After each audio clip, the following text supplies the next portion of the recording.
don't think he did it at all. Take my hand, Morse. You see for yourself. You're talking about a miracle? I do not see God putting a gift like that in the hands of a man who would kill a child.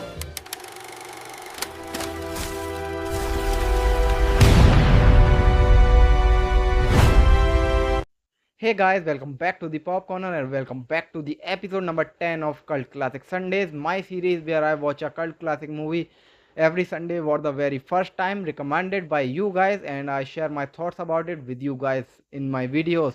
And in today's video, after you guys heavily voted for it, I finally watched The Green Mile, which came out in 1999 for the very first time. In this video, I'm going to talk about what I loved about this movie, what I really enjoyed in it, and my overall experience. So if you don't want to miss any of that, watch the video till the end. So if you guys don't know what The Green Mile is, it is a 1999 film directed and written by Frank Darabont based on Stephen King's 1996 novel with the same name. The movie stars Tom Hanks, Michael Clarke Duncan, David Morse and James Cromwell and many other amazing actors.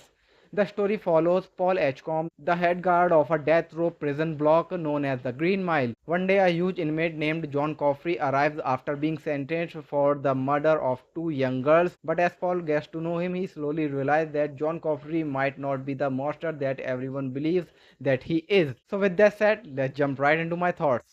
So guys, after you voted for this movie heavily, so I decided watching it completely blind. I had already seen one scene from this movie on internet on some reels.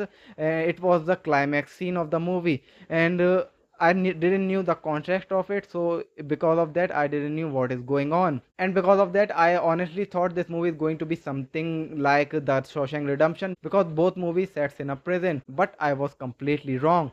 This movie surprised me in a best way possible, and I think that's one of the reasons why I enjoyed this movie so much.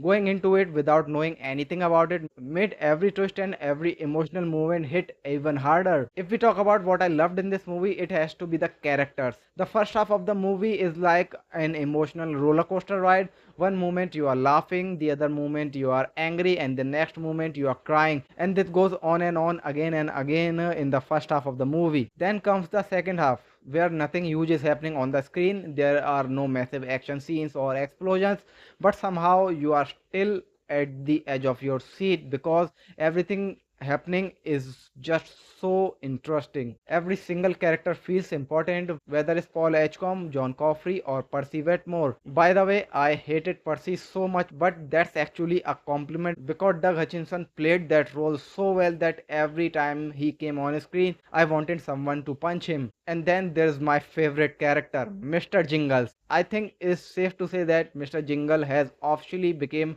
my favorite mouse in any movie. Sorry Stuart Little, you have been replaced. Every time Mr. Jingles appeared on the screen, he completely stole the show. Watching all the prison guard and all the inmates react to him with curiosity was so much fun. It was amazing that a tiny mouse could bring so much happiness and peace and light into a place where everyone is waiting to die. That was really beautiful. And while watching the movie, I kept thinking that this movie reminding me a lot about the Shawshank Redemption, and after finishing it I found out why. Both movies, the Shawshank Redemption and the Green Mile, is directed by Frank Darabont, and both movies are based on the stories written by Stephen King. I honestly didn't have any idea about that, and now I can safely say I don't think I have ever watched a bad Stephen King adaptation. I have never read his books or novels, but almost every movie or series based on his work that I have watched has been fantastic. If we talk about the performances, everyone was amazing, but Michael Clarke Duncan as John Coffey completely stole the show. This performance earned him an Academy Award nomination for Best Supporting Actor, and honestly he deserved it, but he didn't want it. But it is a really huge thing to get a nomination for Academy Award in your early work. Beside that, another character that I loved in this movie, it was Dell. I mean, he is a killer, he is on death row, but still he is funny, he is emotional, and what happened to him was absolutely heartbreaking. The moment Percy tells him that there's no mouse will, that scene genuinely hurts, and seeing a man who's about to die broken down and caring about a mouse, It was honestly heartbreaking. I was crying at that scene, and honestly, if I were there, I would have punched Percy in the face multiple times, because whatever he did, it was ruthless, it was cruel, and nobody deserved that. And if we talk about the twist in this movie, there were only one twist, I think, and that was slowly unfolding. And the moment John Coffey shows Paul what actually happened, it was heartbreaking, shocking, and incredibly satisfying, because whatever John Coffey did just before he showed Paul what happened to those girls, it was so much satisfying. And then the ending was one of the most emotional scene that I have ever watched. The every prison guard crying, and seeing all the prison guard crying, and they know that this guy is innocent, and he is still going to die because of the law, because of the situation where he was in. He was just trying to save those girls, he was just trying to help, but instead of being appreciated, he got the death sentence. And seeing all the characters, I don't remember that character's name, that young prison guard who was crying so much, that was heartbreaking. And my eyes were filled with tears while I was watching that scene. It made me cry literally. And after that, when Mr. Jingles appeared again after all those years, after more than 60 years on the screen, it genuinely made me smile. It was like seeing an old friend again over all those years.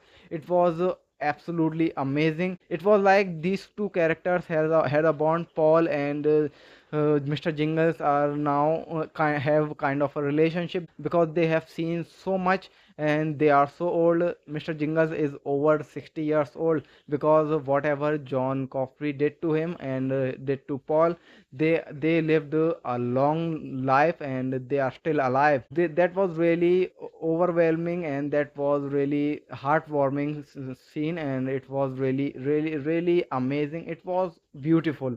Overall, I absolutely loved this movie. It made me laugh, it made me cry, it made me angry, and it never let go of my attention. The movie is more than 3 hours long, but I watched the whole thing in one sitting without even noticing the time. That's how engaging the screenplay of this movie is. Nothing flashy, nothing over the top, just brilliant storytelling from beginning to the end. And after watching this movie, I completely understand why The Green Mile is considered a cult classic after all these years, and why you guys voted for it. So guys, these were my thoughts on The Green Mile. Whoever voted for it, whoever suggested it, thank you all for suggesting this movie to me. I am glad that you did, because I had a really great Sunday today. And now I want to hear from you guys. Have you seen The Green Mile? If you have, tell me about your first experience watching it. And if you can, write a small review about it in the comment box, because I always enjoy reading your thoughts. And don't forget to leave a recommendation for the next week's episode of Cult Classic Sundays.